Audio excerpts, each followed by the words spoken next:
Benjamin Franklin Room.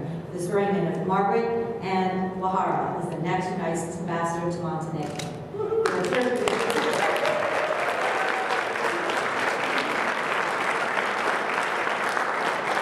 are privileged to have the Honorable Patrick Kennedy, Undersecretary of State for Management, officiating our ceremony today. And we're also pleased to welcome members of Ambassador Uyehara's family, including her husband Michael, her sons Andrew, Ryan, and Christopher, her daughter Malia, and though she couldn't be with us today, I would like to mention her daughter Lilani as well. I would also like to acknowledge Ambassador Zelmanovic of the Embassy of Montenegro, senior members of the Bureau of European and Eurasian Affairs that I see, and current and former U.S. ambassadors, which we have quite a few, and other senior government representatives that are with us today. Please join me in welcoming all.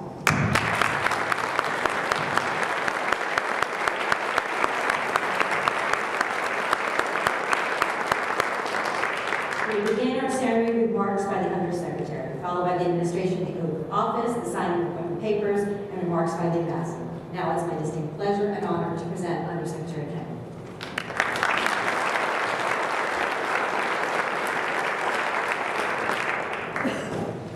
Good morning, everyone. Good morning. Today is my very distinct and actually very real personal pleasure to swear in Margaret as the United States Ambassador.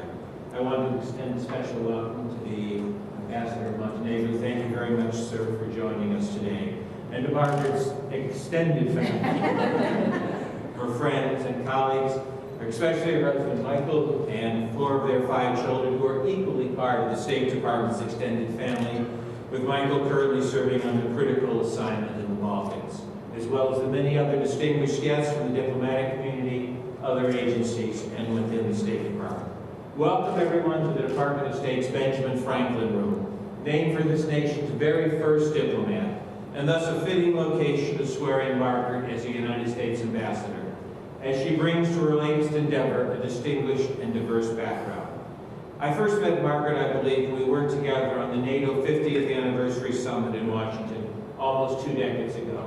That event was the largest gathering of foreign nations in Washington in I think, 30 years, and her excellent work there in coordinating with numerous other U.S. government agencies, and she helped ensure that the summit ran very smoothly. And this was just one part of a very long and distinguished diplomatic career with the department, serving on 3 continents, as well as senior positions in Washington. Most recently, she has been Executive Director of the Bureaus of European and International Organization Affairs, charged with managing critical support operations across the widest range of time zones in the State Department. This service has deepened her understanding of diverse peoples and cultures, and now today she is set to embark on her latest endeavor. Margaret has made people-to-people connections the hallmark of our efforts to promote democracy and good governance, and these experiences will serve her well for her new responsibilities in Montenegro. Margaret and I were actually in Podgorica together in the summer of 2013. We were both very impressed by the energy of our local and American staffs and their commitment to our bilateral relationship. We also had a chance to see some of the lovely Montenegrin countryside when we drove from Podgorica to Sarajevo. It is well known that the Montenegrins are among the tallest people in Europe, and so as well prepared and as exceptionally capable as Margaret might be, I'm just a little worried that she may not fit in vertically. However, Margaret discovered in 2009, on her first visit to our embassy in Podgorica, that the embassy's management platform was as forward-leaning as the Montenegrin foreign policy. They say embassies often reflect the culture of the host country, and Embassy Podgorica's next generation regional diversification of its administrative services runs parallel to Montenegro's clear-sighted Euro-Atlantic pursuits.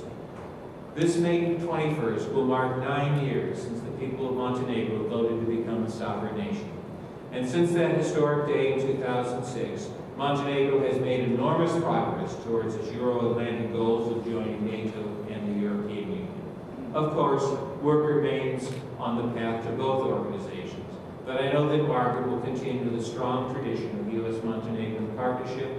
Her public outreach plans, ambitiously, she tells me, to meet all 600,000 plus Montenegrin citizens in her time there, will assists Montenegro's own efforts to boost public support for NATO's membership in this year of intensified and focused talks. Additionally, her wealth of leadership and management experience will serve her equally well as she guides the important rule of law team at the embassy and the team's collaboration with the government of Montenegro in implementing essential reforms. Montenegro is a member of the Counter-ISL Coalition and an important partner to regional and indeed global counterterrorism efforts. It will soon pass anti-foreign fighter legislation, and Montenegro has and continues to deploy an impressive per capita number of troops to Afghanistan in support of NATO operations there. I am convinced that Margaret will deepen and broaden this partnership. Mr. Ambassador, in naming Margaret as our ambassador, President Obama has reaffirmed our commitment to a strong bilateral relationship. The President and Secretary of State will rely on our newest ambassador to help steward our collaborative efforts. Her distinguished career leaves her well-positioned to lead our mission in Podgorica, where she will undoubtedly further this important bilateral relationship. She knows that America's strength comes from our highest ideals and will serve tirelessly to advance freedom, justice, and human rights. We are fortunate that as Chief of Mission, Margaret will be able to draw on her previous experiences in the European region and the excellence and dedication that she has exhibited in those positions mark her as an officer of distinction who has continually displayed presence, tenacity, and true competence. And I have no doubt that under her leadership, Embassy Podgorica will attract and cultivate the next generation of our brightest young professionals. Margaret knows very well the challenges and opportunities awaiting her. She knows the issues, and she knows how to get things done.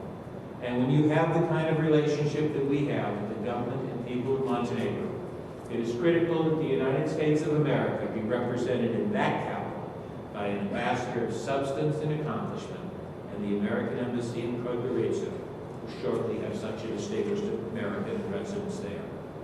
It's now my pleasure to administer the oath of office to Margaret Uyehara to be the next United States Ambassador, extraordinary and plenipotentiary, as the Commission bids. Margaret, as the oath is taken and as this assembly bears witness to it, I ask that you all remember the very, very special nature of this oath. When the United States Congress prescribed an oath of office as one of its very first legislative acts over 2 centuries ago, oaths to a king or a queen were quite commonplace. But an oath to a constitution and to the people who one serves was unique. And still today, it establishes a very, very special bond between the American people and those who have sworn to serve it. So if you're ready.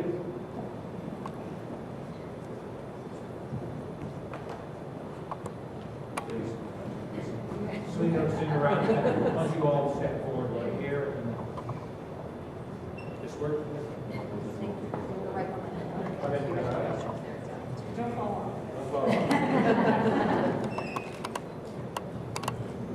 Please place your left hand on the Bible, raise your right hand, and repeat after me. I, Margaret Uyehara, I, Margaret Uyehara, do solemnly swear do solemnly swear that I will support and defend that I will support and defend the Constitution of the United States the Constitution of the United States against all enemies, against all enemies, foreign and domestic, foreign and domestic, that I will bear true faith that I will bear true faith and allegiance to the same, and allegiance to the same, that I take this obligation freely that I take this obligation freely without any mental reservation without any mental reservation or purpose of evasion, or purpose of evasion, and that I will well and faithfully and that I will well and faithfully discharge the duties of the office discharge the duties of the office on which I'm about to enter. on which I am about to So enter. help me God. So help me God. Congratulations, Madam Ambassador.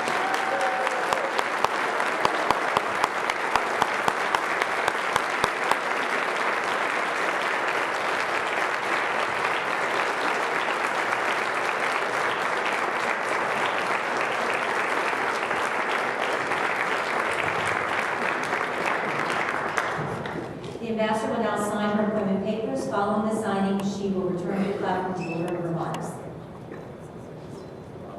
Yeah, I'm pretty good at following directions. Just make them clear now.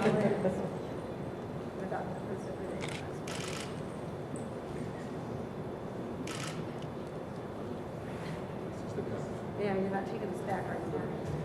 Once you sign the last one, it's done. Did I get the last date yet? Okay, that's it.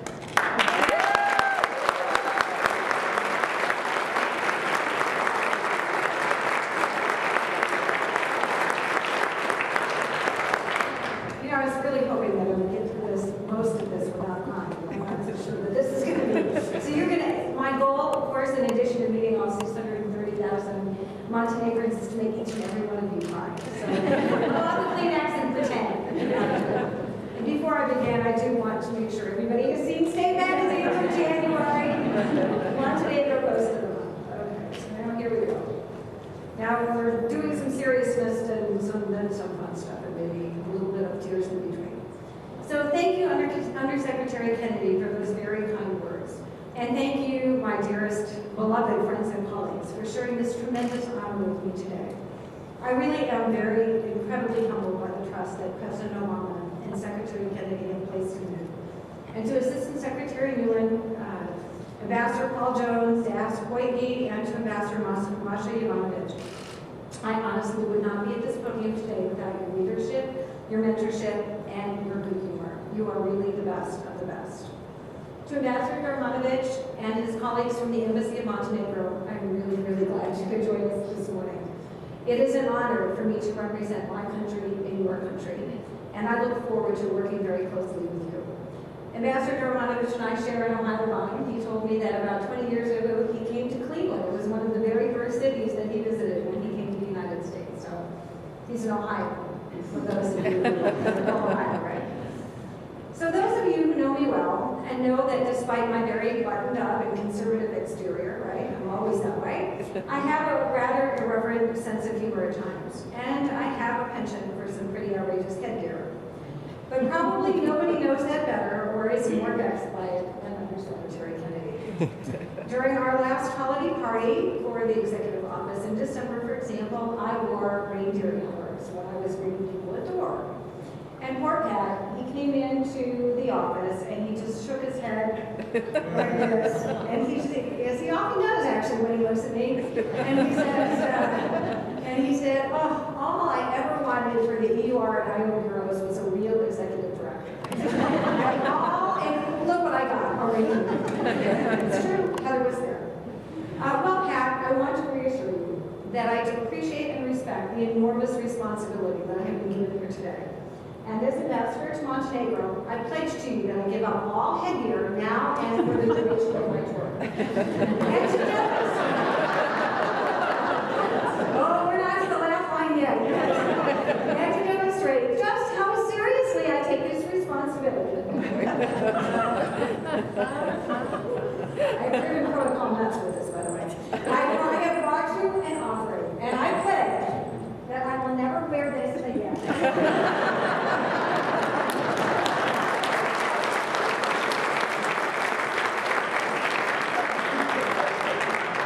Transmitted to the vault. You have things in your office, I'm not sure that'll work. So now's the part where I'm going to try not to cry, but I don't guarantee that I'm going to be successful, especially after I cried the parts I didn't think I was going to cry. So I am one heck of a lucky woman. And not just because I'm married to the most handsome, smartest, and without question most patient man in all of the world in foreign service, or because I have 5 wonderful children and a lot of incredible friends. But I had the amazing good fortune to grow up with my sister Heidi in a small town outside Cleveland, Ohio. And that town, our family, is where everything good that I've ever done started. So everything good that I do today and everything that I do that helps another person is because of our amazing parents. Can you hear her? Heidi going. Okay, we're going to work this through. My dad passed away over 20 years ago, and we lost my mom a little over 6 years ago. But honestly, not a day goes by when I don't think of them, and I don't thank them for the incredible lessons that they've given to me. My dad never quite graduated from college, but he was one of the smartest people you would ever want to meet, with a thirst for knowledge and a love for traveling that he has passed to his children and to his grandchildren. My mom rose through the ranks at NASA. I can't look at my sister.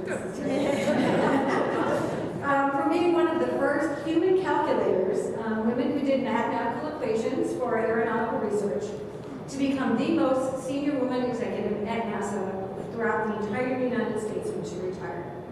She was a math and a science geek when women really weren't supposed to even know how to do math at all. And she and my dad were absolutely fanatical Ohio State University football fans, much to my great embarrassment growing up.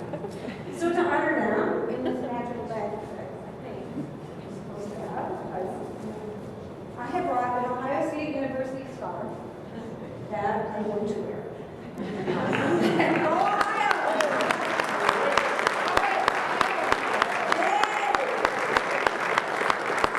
So my dad taught me that a life worth, much to my sister's great dismay, I have to admit, growing up, that a life worth living is a life worth living on a bicycle. So in 1976, to celebrate our country's bicentennial, I embarked on an incredible adventure to bicycle 4,250 miles, minus the 30 miles or so, and Nancy Steffen knows as well, that we hitchhiked in Missouri, from the Pacific Ocean near Eugene, Oregon, to the Atlantic near Yorktown, Virginia. My group was led by Peg Johnston, who is right here, who's my junior high school science teacher from Murray, Ohio, lived right behind us, and still does, and her sister Nancy Steffen from Bennington, Vermont. And I am so amazed and pleased that you guys are here to celebrate this with us today.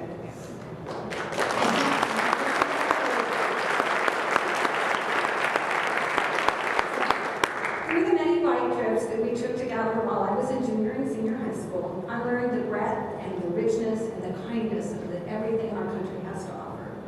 And I learned that no matter how hard or tired or frustrated I was, and believe me, I was there, I could keep going and I could do anything that I wanted to do, that I set my mind to do, with the small exception of the 30 miles that we hitchhiked in Missouri, of course. But by the time we reached Virginia, I was no longer a chubby, introverted teenager. And honestly, once I started pedaling, I never really stopped.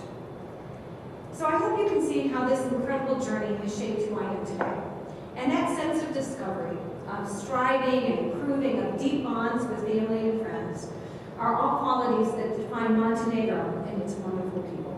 And that's why I'm so honored and thankful to be the next U.S. ambassador to Bulgaria. Montenegro and the United States share so much in common. We're both notable melting pots. The inter-ethnic and the inter-religious harmony that Montenegrins, Albanians, Serbs, Bosniaks, Croats, Romani, and other ethnic groups share within Montenegro is a testament to the tolerance and openness of that society. Montenegro invests in strong relations with all of its neighbors, which is an impressive feat, whether one's country is in the Balkans or anywhere in the world, and one that Americans greatly admire. And perhaps that's why the relationship between our two countries is so deep and abiding, rooted today in shared security, shared prosperity, and shared values. Since independence in 2006, Montenegro has made tremendous progress in its aspirations to integrate further into the Euro-Atlantic structures. Montenegro is a committed security partner, supporting NATO, particularly in Afghanistan, but also in UN and EU operations. And Montenegro is punching above its weight, whether it's in our global efforts to combat ISIL or terrorism throughout the world. And for this, again, we say thank you. And I really look forward to enhancing our collaboration and cooperation. Okay, so if I haven't cried enough, I want to give you another spoiler alert. This is the part where I'm really going to start sobbing. So I am very, very grateful to all of you, the people that I love so much, the very most in the world who have joined me here today. To my sister Heidi and her husband Lon, who came here yesterday from Noblesville, Indiana, thank you so much for putting up with me as a big sister. I know I was really obnoxious and I still am. To my cousin Dave Pearson and his wife Alice, who came from Texas. To my sister-in-law Julie Uyehara, who came here from Santa Barbara, California, which is a sister city of Kotor, Montenegro. To my best friend, who I have known for more than half a century, which means before we were born, of course, who came here from Louisiana. And to my friends from Berea High School, Lauren McClellan Mendoza, from Connecticut, and especially to Nancy Lee from Seattle. Nancy has not traveled outside the Seattle area for 20 years, and there she is. She came here all the way yesterday from Seattle, Washington, to be with me. So, and I can't, your friendship means more to me than words can express. Okay. I wish I had a laugh line here, but it's not going to work. Okay, big hugs to all my friends and colleagues and tours that we've shared together from London, Tokyo, Jakarta, Kiev, Vienna, Frankfurt, and also, most importantly, snowy Washington, D.C. And a huge thanks to my EX team, who have cheerfully put up with the reindeer handlers and all the other eccentricities. I've said it before, I'm going to say it again, you are without question the best executive office in the entire Department of State. Right?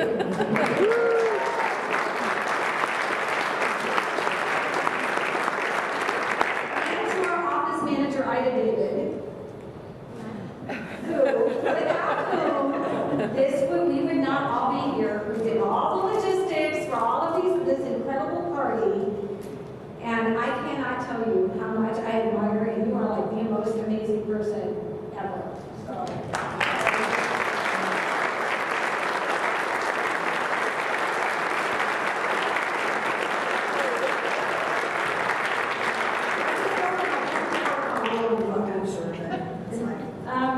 To Karina King, who is the Montenegro desk officer and self-styled human chariot who is escorting me from meeting to meeting. To our post-management officer, Mike McCowan, who has taken me all over the place and answered every question imaginable. To Yelena Sama, my Montenegro language instructor for FSI, who's put up with a lot of bad grammar, and who has, and especially my ever-evolving schedule, like, where is she going today? Are we having 5 minutes or 5 hours in English class? And kudos to the intrepid Stephanie Garza, who flew all the way from Moscow, Russia for 2 days just to attend this event. All for you. All for you.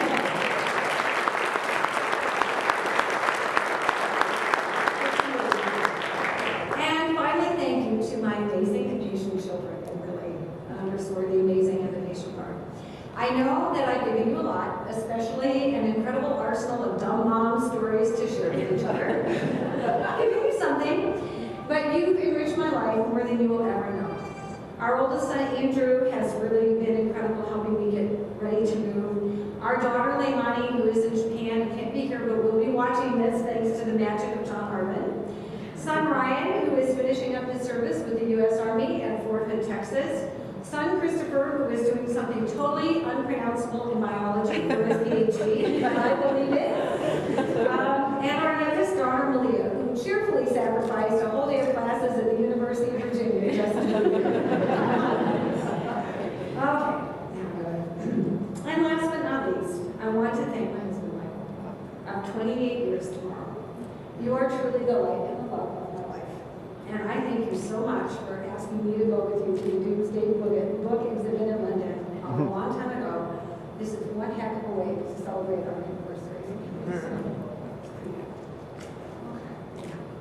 To the serious part.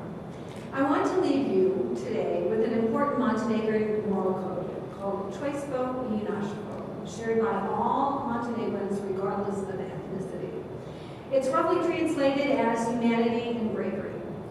When writing about the saying, Marko Miljanov, a Montenegrin writer and hero from the 19th century, once said, let's see if I can get this, Jelena.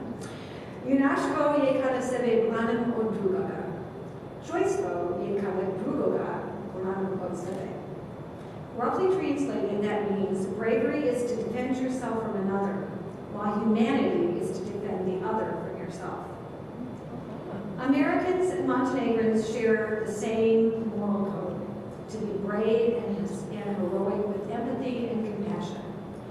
Well, Undersecretary Kennedy, I am really not sure how brave I am, but I am definitely human, and I pledge to do everything I can to maintain a high moral standard, to work hard on behalf of the American people, to be humble, and by above all else, to refrain from wearing frivolous headgear. Thank you very much. Vimos.